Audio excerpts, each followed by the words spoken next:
lagi dengan Ibu. Kali ini di tema 2 kegemaranku, kemudian subtema 2 bernyanyi dan menari. Oke, sebelum Bu Guru lanjut ke materi, Bu Guru ingin menyapa anak-anak. Apa kabarnya anak-anak di rumah? Semoga anak-anak di rumah semuanya dalam keadaan baik-baik dan sehat ya. Nah, sekarang Bu Guru akan memulai pelajaran hari ini, yaitu kegemaranku. Gemarnya adalah menyanyi dan menari. Nanti ada mata pelajarannya di sana adalah bahasa Indonesia, kemudian ada matematika, ada PPKN, ada SPDP. Materi di matematika nanti itu ada anak-anak akan Bu Guru ajarkan untuk mengenal penjumlahan dan pengurangan. Kemudian di bahasa Indonesia anak-anak akan memahami atau mencermati puisi atau syair lagu yang dimana nanti karena di sini materinya adalah tentang menyanyi dan menari, tentunya akan banyak nyanyian yang anak-anak ketahui atau anak-anak akan Bu Guru kenalkan beberapa lagu yang ada dalam materi bernyanyi dan menari ini. Kemudian di pembelajaran PPKN nanti Ibu akan ajak anak-anak mengetahui atau belajar tentang aturan-aturan apa saja yang harus anak-anak lakukan di rumah dalam kehidupan sehari-hari. Kemudian pada pembelajaran SPDP nanti anak-anak akan Bu Guru ajak untuk belajar mengenal lambat dan cepatnya suatu nyanyian. Ya, tentunya dengan mengetahui atau mengenal iringan musik. Misalkan kalau musik itu temponya cepat, maka nyanyian atau gerakan dalam sebuah tarian itu harus dilakukan dengan cepat. Kalau musik atau iringannya itu lambat atau pelan, maka nyanyian atau tarian yang anak-anak lakukan tentunya dengan pelan-pelan sekali. Nah, ya, oke, itu bahasan materi untuk kita kali ini. Nah, Bu Guru lanjut ke materi sekarang ya. Nah, di mana di dalam pembelajaran 1 dan pembelajaran 2 ini nanti anak-anak akan Bu Guru ajak mengenal atau menyanyikan 3 lagu. Yang pertama itu nyanyiannya berjudul Ayo Makan. Nah, seperti gambar yang ada di samping ya. Nah, pada gambar seperti yang Bu Guru tampilkan di samping, nah, ini adalah lirik atau syair lagu yang berjudul Ayo Makan, di mana lagu ini diciptakan oleh Pak Kasur. Nah, lagu ini mengajak anak-anak untuk atau mengajari anak-anak untuk cara makan yang benar seperti apa. Itu judul lagu Ayo Makan. Nanti kita nyanyikan bareng-bareng ya. Kemudian di lagu yang kedua, di sana ada lagu yang berjudul Pundak Lutut Kaki. Nah, kalau lagu Pundak Lutut Kaki itu bisa kita kaitkan ke dalam pelajaran menari juga bisa. Kemudian ke dalam pelajaran PJOK juga bisa kita kaitkan, yaitu dengan pelajaran gerakan non lokomotor.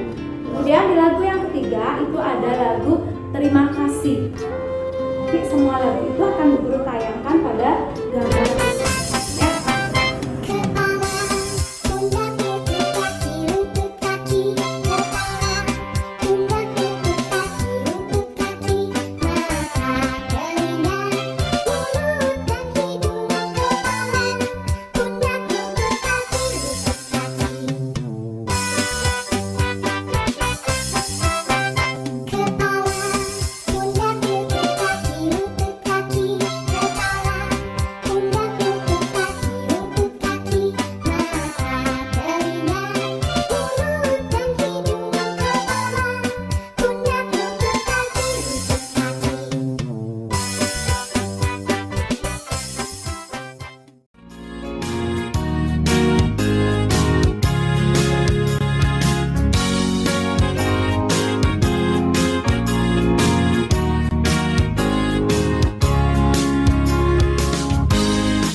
3 lagu yang Bu Guru sampaikan pada anak-anak, seperti gambar yang Bu Guru tampilkan tadi.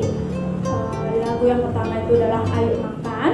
Nah, dalam pembelajaran SPDB, dalam nyanyian Ayo Makan itu bisa juga kita kaitkan ke dalam pelajaran PPKN, di mana anak-anak diajak untuk makan yang benar dengan aturan-aturan yang benar juga. Misalkan contohnya ada pada gambar nih. Nah, seperti gambar yang Bu Guru tampilkan di samping, di sini ada aturan anak-anak makan yang benar di meja makan. Seperti gambar yang Bu Guru tampilkan di samping, ini adalah aturan makan yang benar, di mana pertama anak harus lakukan saat makan itu adalah tentunya dengan mencuci tangan. Di sini ada gambarnya nak ya, mencuci tangan, kemudian anak-anak makan duduk yang benar di meja makan. Terus yang ketiga, makan tidak berserakan atau tidak bersuara. Kenapa harus dibuat seperti itu aturannya? Karena jika anak-anak tidak makan sesuai aturan itu, anak-anak akan bisa keselak atau batuk kalau kita makan sambil berbicara.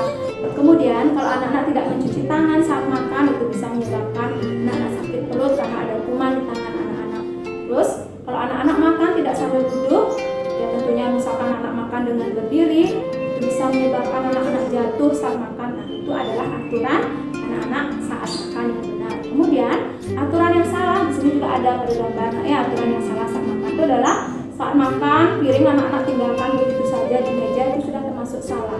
Kemudian makan anak-anak sambil berbicara juga salah. Makan sambil berjalan-jalan atau berdiri itu juga salah. Dari melihat video yang Bu Guru tampilkan, manakah yang harusnya anak-anak ikuti, manakah aturan yang harus anak-anak ikuti saat anak-anak makan. Anak-anak bisa lihat dan simak video yang Bu Guru tampilkan tadi. Nah, selain aturan tadi yang harus anak-anak patuhi saat anak-anak makan, anak-anak juga perlu bersikap yang baik. Selain mematuhi aturan, anak-anak juga perlu bersikap yang baik. Sikap baik itu seperti apa? Maksudnya Bu Guru, sikap yang baik itu adalah anak-anak saat selesai makan, anak-anak membantu orang tua anak-anak untuk merapikan tempat makan, itu termasuk sikap yang baik dalam kehidupan sehari-hari ya, Nak ya. Kemudian yang kedua yang termasuk sikap yang baik adalah misalkan ibu sedang bekerja di dapur, terus anak-anak mengajak adik atau membantu ibu untuk merawat adik, itu juga merupakan sikap yang baik. Kemudian anak-anak menjaga adik, menghibur adik, mengajari adik menyanyi, itu merupakan sikap yang baik dalam kehidupan anak-anak sehari-hari. Selain anak-anak mematuhi aturan saat anak-anak makan di rumah. Menjaga adik saat sibuk, itu juga termasuk contoh yang baik. Kemudian merapikan mainan adik saat adik-adiknya bermain, kan dia tidak bisa merapikan mainan sendiri. Jadi anak-anak bisa membantu merapikan, itu juga termasuk contoh sikap yang baik ya, Nak ya. Terus yang mana termasuk sikap yang tidak baik? Nah, di sini juga ada Bu Guru sudah tampilkan. Merebut mainan adik saat bermain itu termasuk contoh sikap yang tidak baik. Jadi anak-anak tidak perlu meniru atau memberi contoh seperti itu pada adik ya. Kemudian yang kedua, membuat adik menangis, terus berpura-pura saat adik panggil kakaknya berpura-pura tidak mendengarkan, itu termasuk contoh sikap yang tidak baik. Anak-anak bisa berbuat dan bisa mengikuti mana contoh yang baik dan mana yang contoh yang tidak baik dari tayangan yang Bu Guru tampilkan pada gambar. Nah, itu kita tadi sudah pembelajaran SPDP-nya yang berhubungan dengan nyanyian, kemudian dikaitkan dengan pelajaran PPKN yang berhubungan dengan aturan dan sikap. Nah, sekarang Bu Guru akan mengajak anak-anak untuk pembelajaran berikutnya, yaitu bermain peran. Di mana dalam pembelajaran bermain peran ini nanti akan dikaitkan dengan pembelajaran matematika ya. Nah, gambar di samping nanti Ibu akan memberikan 3 contoh pada gambar di samping, di mana anak-anak belajar bermain peran, kemudian dikaitkan dengan pembelajaran matematika. Di mana dalam pembelajaran ini anak-anak nanti akan belajar tentang sistem pengurangan. Pengurangan itu menggunakan tanda garis, ya, itu simbol dari tanda kurang itu adalah garis kecil yang ada pada. Nah, pada contoh yang ditampilkan di sini, di mana kakak berperan dengan adiknya. Nah, di sini kakak mempunyai 7 pensil. Kemudian adik ingin meminjam 3 pensil tersebut. Apakah kakak memberikan atau tidak? Ya, tentunya memberikan. Itu sebagai wujud kakaknya sayang kepada adiknya. Jika kita kaitkan dengan pembelajaran matematika, maka dia menjadi 7 pensil dikurangi dengan 3 pensil, itu hasilnya adalah 4. Jadi sisa pensil kakak itu menjadi 4. Terus sisa pensil kakak setelah dipinjam kedua. Nah, di sini ada gambar adik yang sedang menangis karena adik mempunyai 5 tahu, kemudian tahunya itu jatuh 2 nak, sehingga adiknya menangis. Itu dia adik bermain perannya apa? Sedih dia nak, karena tahu yang dia miliki 5 itu jatuh 2. Nah, sekarang jika kita kaitkan ke dalam pembelajaran matematika menjadi 5 tahu dikurangi 2 itu hasilnya adalah 3. Jadi tahu adik yang 5 itu jatuh 2, maka sisanya adalah 3. Nah ya, itu dalam pembelajaran matematika. Jadi perannya di sini ingat adiknya ya, gambarnya Bu Guru di samping ada adik yang memegang tahu, kemudian tahunya jatuh 2. Nah, kemudian di contoh yang ketiga, nah anak lihat di sini perannya adalah kakak dan adik, di mana kakak memiliki 8 kartu, kemudian adik meminjamnya 4. Berapa sisanya? Nah, kita lihat di sini dalam materi matematika, yaitu 8 dikurangi 4 itu hasilnya adalah 4. Jadi peran yang dilakukan kakak ke adik itu adalah peran yang mempunyai sikap yang baik ya, karena kakaknya mempunyai 8 kartu, kemudian diberikan adiknya untuk meminjam lagi 4, sehingga hasilnya itu adalah 4. Jadi adiknya memiliki kartu, kakaknya pun juga memiliki kartu. Nah, itu pembelajaran peran dan yang dikaitkan dengan pembelajaran matematika. Sekarang Bu Guru lanjutkan dengan lagu yang kedua, yaitu kepala, pundak, lutut, dan kaki. Nah, seperti ada gambar di sampingnya ya. Nah, di mana di dalam pembelajaran SPDP yang berhubungan dengan nyanyian kepala, pundak, lutut, dan kaki, itu semuanya adalah digerakkan dengan cara diam di tempat. Kalau kita kaitkan ke dalam pembelajaran PJOK, itu termasuk dasar gerakan non-lokomotor. Kenapa Bu Guru katakan gerakan non-lokomotor? Karena gerakan yang dilakukan oleh nyanyian kepala, pundak, dan lutut, dan kaki itu adalah posisi badannya dengan berdiri diam. Yang bergerak itu hanya tangan memegang bagian dari tubuh ini, tapi posisi badannya tidak berpindah-pindah. Itu dikaitkan dengan pelajaran PJOK. Nah, bisa lihat di sini gambarnya nak ya. Ini adalah gambaran dari nyanyian lagu kepala, pundak, lutut, dan kaki. Nah, itu anak-anak bisa lakukan gerakan itu dengan iringan musik, yaitu dari syair lagu kepala, pundak, lutut, dan kaki. Nah, jika kita kaitkan ke lagu yang pertama atau ke gerakan lambat atau cepat, nanti anak-anak bisa mengikuti gerakan ini dengan iringan musik atau lagu nyanyian kepala, pundak, lutut, dan kaki. Nah, itu lagu yang kedua. Nah, sekarang kita lanjut lagu yang ketiga, yaitu Terima Kasihku. Nah, sekarang Bu Guru ingin menyampaikan apa makna atau ungkapan yang terkandung dalam syair lagu Terima Kasihku.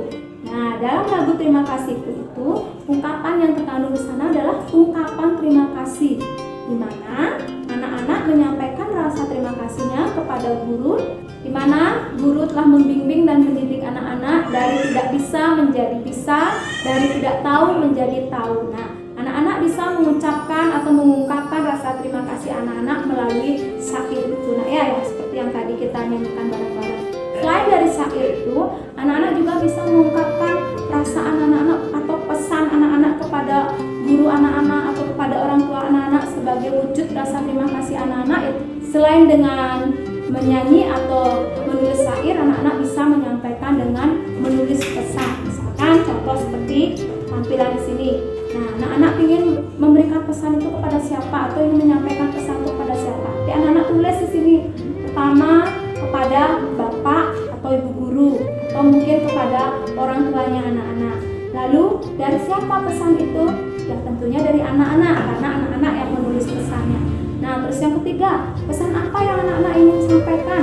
Misalkan seperti syair lagu tadi, rasa terima kasih anak-anak yang mungkin ingin anak-anak sampaikan kepada guru yang telah mendidik dan membimbing anak-anak. Kemudian mungkin kepada orang tua, rasa terima kasih anak-anak karena orang tua anak-anak telah merawat, menjaga, dan menyayangi anak-anak dari kecil sampai anak-anak seperti sekarang ini. Ya nak ya? Nah, itu adalah wujud atau ungkapan terima kasih anak-anak yang anak-anak ungkapkan kepada gurunya. Oke anak-anak, segitu dulu materi yang Bu Guru sampaikan di pembelajaran tema 2, subtema 2 dalam pembelajaran 3 dan pembelajaran 4. Selamat belajar di rumah dan jangan bosan-bosan belajar. Dadah.